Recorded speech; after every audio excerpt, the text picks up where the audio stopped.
भारत को बड़ा झटका। टॉप 10 शक्तिशाली देशों की लिस्ट से बाहर हुआ भारत। फोर्ब्स ने साल 2025 में दुनिया की 10 सबसे शक्तिशाली देशों की रैंकिंग जारी की है। इस रैंकिंग में भारत को टॉप 10 शक्तिशाली देशों की लिस्ट से बाहर कर दिया गया है। चिंताजनक बात यह है कि इस लिस्ट में रूस, चीन, अमेरिका, जापान, जर्मनी और सऊदी अरब ने अपनी पोजीशन बरकरार रखी है, जबकि भारत को 10 शक्तिशाली देशों की लिस्ट से बाहर कर दिया गया है। विशेषज्ञों का मानना है कि मोदी सरकार ने भारत को आर्थिक, सैनिक और राजनीतिक तौर पर बहुत कमजोर कर दिया है, जिसके कारण भारत को टॉप 10 शक्तिशाली देशों की रैंकिंग से बाहर कर दिया गया। इतना ही नहीं, भारतीय रुपये की कमजोरी के कारण भी अंतर्राष्ट्रीय मंच पर भारत की प्रतिष्ठा दांव पर लगी है। भारतीय रुपया टॉप 20 करेंसी के रैंकिंग से बाहर हो चुका है। रुपया डॉलर के मुकाबले हर दिन गिरता जा रहा है और वो दिन दूर नहीं जब रुपया $1 के मुकाबले 100 पर पहुंच जाएगा। मोदी ने कहा था, जब किसी देश की करेंसी गिरती है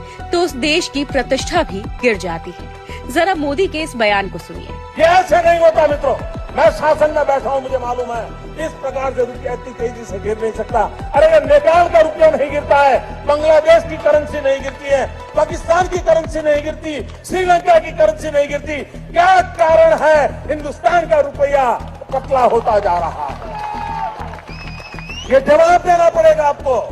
देश आपसे जवाब मांग रहा है। सुन लिया आपने, रुपए के साथ देश का शेयर बाजार भी लगातार गिरता जा रहा है। हर दिन निवेशकों के लाखों करोड़ रुपए डूब रहे हैं। ऐसा लगता है कि देश के अंदर कोई भी चीज मोदी सरकार के कंट्रोल में नहीं है। शिक्षा व्यवस्था चौपट हो चुकी है। देश में बेरोजगारों की फौज तैयार है। गरीबी और भुखमरी में भारत टॉप पर पहुंच चुका है। स्वास्थ्य व्यवस्था तबाह होती जा रही है। कुपोषण का कहर बढ़ता जा रहा है। सही बात यह है कि मोदी सरकार ने देश को हर मोर्चे पर नाकाम बना दिया है।